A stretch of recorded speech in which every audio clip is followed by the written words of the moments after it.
The Prince and the Pauper by Mark Twain. Chapter 27. In Prison. The cells were all crowded, so the two friends were chained in a large room, where persons charged with trifling offences were commonly kept.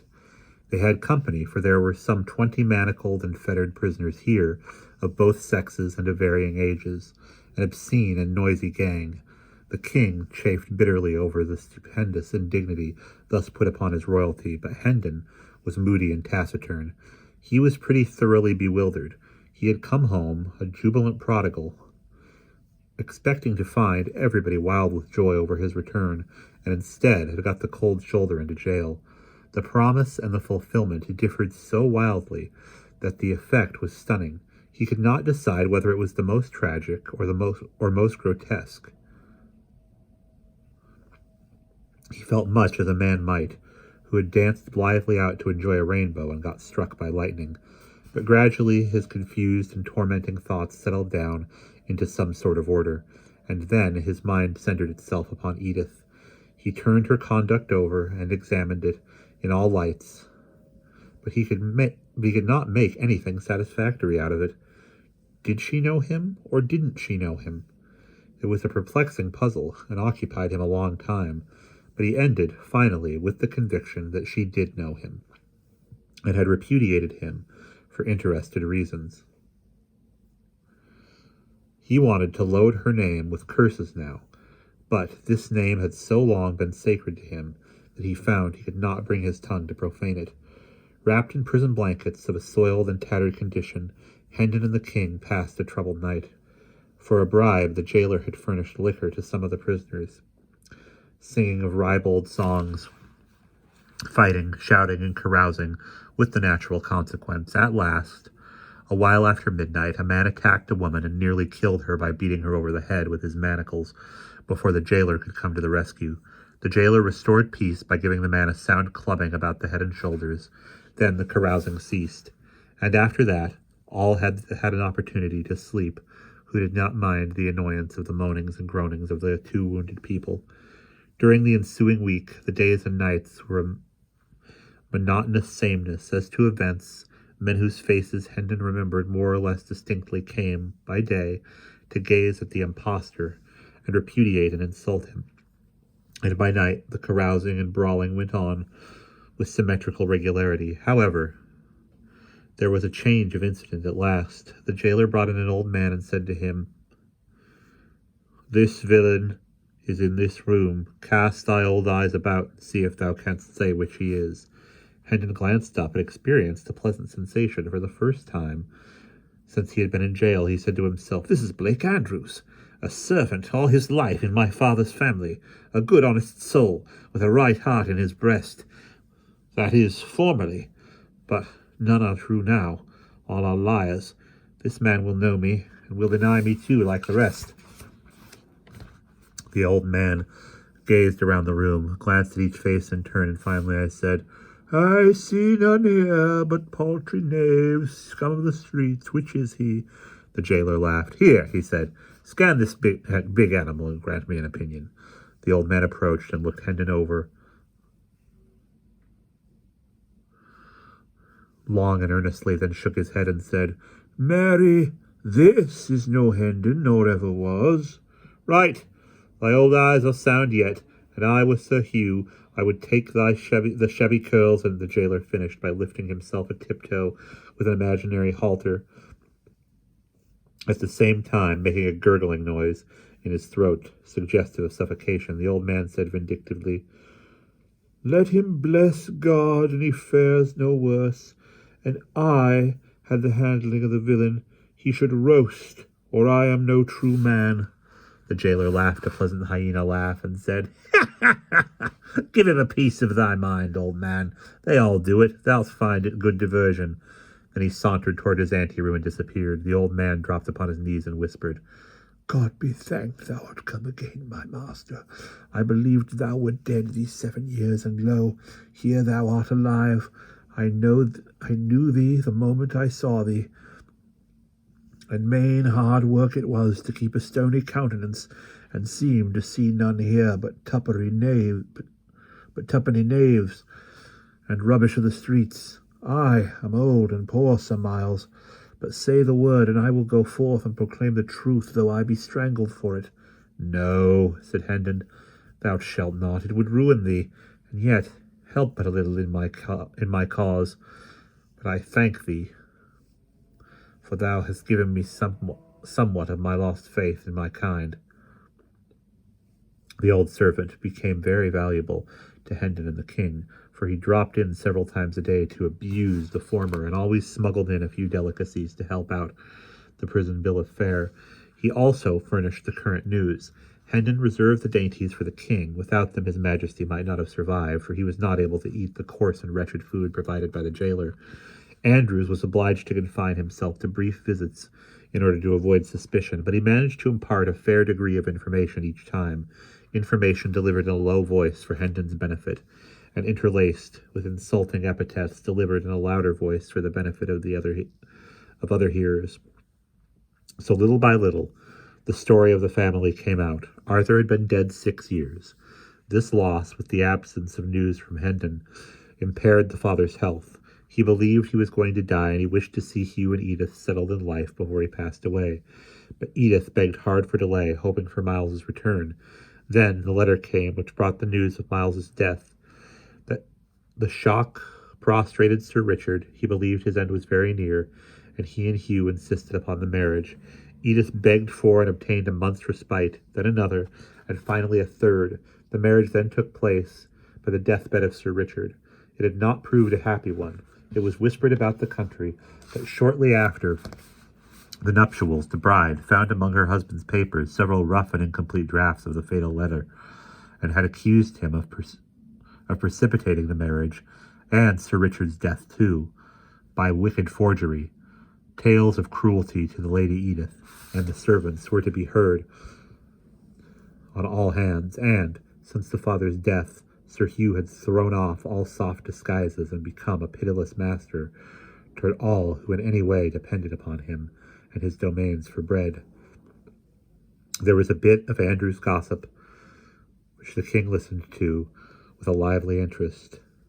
There is a rumor that the king is mad, but in charity forbear to say I mentioned it, for 'tis death to speak of it, they say. His majesty glared at the old man and said, The king is not mad, good man, and thou'lt find it to thy advantage to busy thyself with matters that nearer concern thee than this seditious prattle.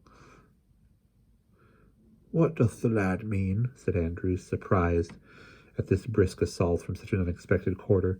Hendon gave him a sign, and he did not pursue his question, but went on with his budget. The late king is to be buried at Windsor in a day or two, the 16th of the month, and the new king will be crowned at Westminster the 20th. Methinks they must needs find him first, muttered his majesty, then added confidently, but they will look to that, and so also shall I, in the name of— But the old man got no further. A warning sign from Hendon checked his remark. He resumed the thread of his gossip. Sir Hugh goeth to the coronation, and with grand hopes he confidently looketh to come back a peer, for he is high in favour with the Lord Protector. What Lord Protector? Asked his majesty. His Grace the Duke of Somerset. What Duke of Somerset? Marry, there is but one, Seymour, Earl of Hertford, the king asked sharply. Since when is he a duke and Lord Protector? Since the last day of January. And prithee, who made him so? Himself and the great council, with the help of the king. His majesty started violently. The king? He cried. What king, good sire?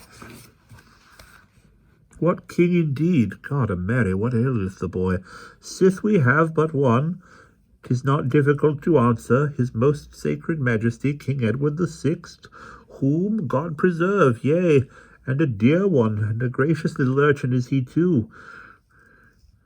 And whether he be mad or no, and they say he mendeth daily, his praises are on all men's lips, and all bless him, likewise, and offer prayers that he may be spared to reign long in England, for he began humanely with saving the old Duke of Norfolk's life, and now he is bent on destroying the cruelest of the laws that harry and oppress the people. This news struck his majesty dumb with amazement, and plunged him into so deep and dismal reverie that he heard no more of the old man's gossip. He wondered if the little urchin was the beggar boy whom he had left dressed in his own garments in the palace. It did not seem possible that this could be, for surely his manners and speech would betray him if he pretended to be the Prince of Wales. Then he would be driven out and search made for the true prince. Could it be that the court had set up some sprig of nobility in his place? No, for his uncle would not allow that. He was all-powerful, and could and would crush such a movement. Of course, the boy's musings profited him nothing. The more he tried to unriddle the mystery, the more perplexed he became. The more his head ached, and the worse he slept. His impatience to get to London grew hourly, and his capacity became almost unendurable. And his captivity became almost unendurable. Hendon's arts all failed with the king. He could not be comforted. But a couple of women who were chained near him succeeded better. Under their gentle ministrations he found peace, and learned a degree of patience. He was very grateful, and came to love them dearly, and to delight in the sweet and soothing influence of their presence. He asked them why they were in prison, and when they said they were Baptists, he smiled and inquired, "Is that a crime to be shut up for in a prison? Now I grieve, for I shall lose ye. They will not keep ye long for such a little thing." They did not answer, and something in their faces made him uneasy. He said eagerly, "You do not speak. Be good to me, and tell me. There will be no other punishment. Prithee tell me, there is no fear of that." They tried to change the topic, but his fears were aroused, and he pursued it.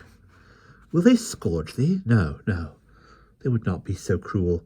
Say they would not. Come, they will not, will they?" The women betrayed confusion and distress. But there was no avoiding an answer, so one of them said in a voice choked with emotion, "Oh, they'll break our hearts, our gentle spirit. God will help us bear our—" "It is a confession," the king broke in. "Then they will scourge thee, the stony-hearted wretches. But oh, thou must not weep. I cannot bear it. Keep up thy courage. I shall come to my own time to save thee from this bitter thing, and I will do it." When the king awoke in the morning, the women were gone. "They are saved," he said joyfully, then added despondently, "But woe is me, for they were my comforters." Each of them had left a shred of ribbon pinned to his clothing in token of remembrance. He said he would keep these things always, and that soon he would seek out these dear good friends of his and take them under his protection. Just as the jailer came in with some subordinates and commanded that the prisoners be conducted to the jail yard, the king was overjoyed. It would be a blessed thing to see the blue sky and breathe the fresh air once more. He fretted and chafed at the slowness of his officers. But his turn came at last, and he was released from his staple and ordered to follow the other prisoners with Hendon. The court, or quadrangle, was stone-paved and open to the sky. The prisoners entered it through a massive archway of masonry, and were placed in file, standing with their backs against the wall. A rope was stretched in front of them, and they were also guarded by their officers. It was a chill and lowering morning, and a light snow, which had fallen during the night, whitened the great empty space, and added to the general dismalness of its aspect. Now and then a wintry wind shivered through the place, and sent the snow eddying hither and thither. In the center of the court stood two women chained to posts. A glance showed the king that these were his good friends. He shuddered and said to himself, "Alack, they are not gone free as I had thought. To think that such as these should know the lash in England. Aye, there's the shame of it. Not in Heathness, Christian England. They will be scourged, and I, whom they have comforted and kindly entreated, must look on and see the great wrong done. It is strange, so strange that I, the very source of power in this broad realm, am helpless to protect them. But let these miscreants look well to themselves, for there is a day coming when I will require of them a heavy reckoning for this work. For every blow they strike now, they shall feel 100. They shall feel 100 then. A great gate swung open, and a crowd of citizens poured in. They flocked around the two women and hid them from the king's view. A clergyman entered and passed through the crowd, and he also was hidden. The king now heard talking back and forth, as if questions were being asked and answered, but he could not make out what was said. Next, there was a deal of bustle and preparation, and much passing and repassing of officials through that part of the crowd that stood on the further side of the women. And whilst this proceeded, a deep hush gradually fell upon the people. Now by command the masses parted and fell aside, and the king saw a spectacle that froze the marrow in his bones. Faggots had been piled about the two women, and a kneeling man was lighting them. The women bowed their heads and covered their faces with their hands, as the yellow flames began to climb upward among the snapping and crackling faggots. The wreath of blue smoke to stream away on the wind. The clergyman lifted his hands and began a prayer. Just then, two young girls came flying through the great gate, uttering piercing screams, and threw themselves upon the women at the stake. Instantly they were torn away by the officers, and one of them was kept in a tight grip, but the other broke loose, saying she would die with her mother. Before she could be stopped, she had flung her arms about her mother's neck again. She was torn away once more, and with her gown on fire. 2 or 3 men held her, and the burning portion of her gown was snatched off and thrown flaming aside. She struggled all the while to free herself, and saying she would be alone in the world now, and begging to be allowed to die with her mother.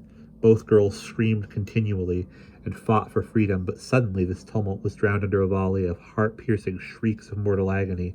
The king glanced from the frantic girls to the stake, then turned away and leaned his ashen face against the wall and looked no more. He said, "That which I have seen in that one moment will never go out of my memory, but will abide there, and I shall see it all the days, and dream it all the nights till I die. Would God I had been blind." Hendon was watching the king. He said to himself with satisfaction, "His disorder mendeth, he is changed, and groweth gentler.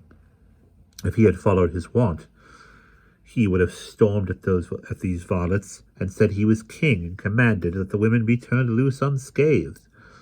Soon his delusion will pass away, and be forgotten, and his poor mind will be whole again. God speed the day." That same day several prisoners were brought in to remain overnight, who were being conveyed under guard to various places in the kingdom to undergo punishment for crimes committed. The king conversed with these. He had made it a point from the beginning to instruct himself for the kingly office by questioning prisoners whenever the opportunity offered, and the tale of their woes wrung his heart. One of them was a poor half-witted woman who had stolen a yard or two of cloth from a weaver. She was to be hanged for it. Another was a man who had been accused of stealing a horse. He said the proof had failed, and he had imagined that he was safe from the halter, but no, he was hardly free before he was arraigned for killing a deer in the king's park. This was proved against him, and now he was on his way to the gallows. There was a tradesman's apprentice, whose case particularly distressed the king. This youth said he found a hawk one evening that had escaped from its owner, and he took it home with him, imagining himself entitled to it. But the court convicted him of stealing it and sentenced him to death. The king was furious over these inhumanities, and wanted Hendon to break jail and fly with him to Westminster, so that he could mount his throne and hold out his scepter in mercy over these unfortunate people and save their lives. "Poor child," sighed Hendon. "These woeful tales have brought his malady upon him again. Alack for this evil hap! He would have been well in a little time."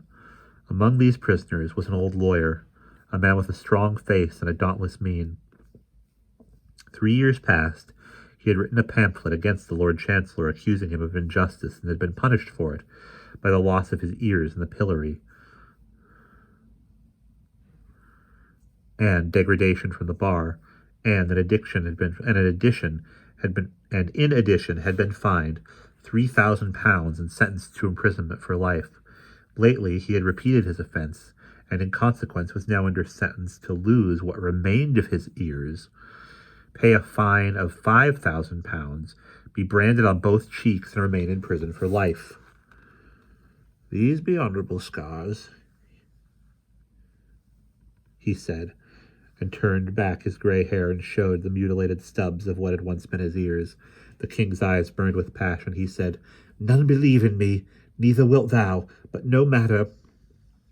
Within the compass of a month thou shalt be free, and more, the laws that have dishonored thee, and shamed the English name, shall be swept from the statute books. The world is made wrong. Kings should go to school to their own laws at times, and so learn mercy. And that is the end of chapter 27.